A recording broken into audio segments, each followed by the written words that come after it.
I've reported on this for a long time. What happened to you should not have happened.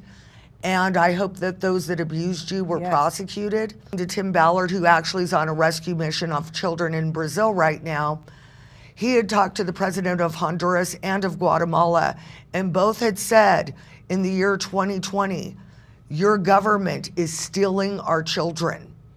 They are trafficking our children into your border. And so for me, the biggest concern right now, these are your kids.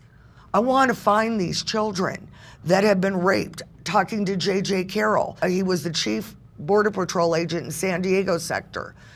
Some of these kids have been organ harvested. In Tijuana, they just found an extermination camp. Coming to our border illegally, and with Biden's catch and release, a lot of people came into this border that we don't know who they are.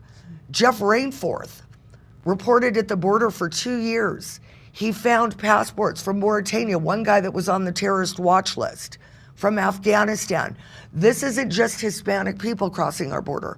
They were coming from China, from all over the world. What happened during the Biden administration was the worst border crisis we had ever seen in US history.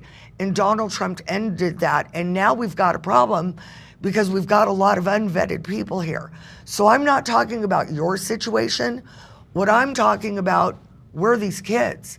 And we collectively, if we can't stand together and say, you know what, we need to find these kids, we don't deserve a country as far as I'm concerned. So the question, obviously is about whether America was better in the past, but I think it's also important that America protects some of its traditions, its customs and values. And that's the purpose, I think, of assimilation, that immigration over time, in the past, we would take a certain amount of immigrants because the idea was that it gave proper time for different cultures to assimilate, which is very different than any culture in the world because we are a melting pot. But there are certain traditions that we do have. We celebrate the 4th of July. We usually celebrate things that are about liberty and freedom. Ultimately, our traditions circle around our Constitution, what makes us a free people. That's what that is about. We are a Judeo-Christian country and founded on Judeo-Christian principles, and I think we do celebrate Christmas, but it's also, I think, a tradition that kind of,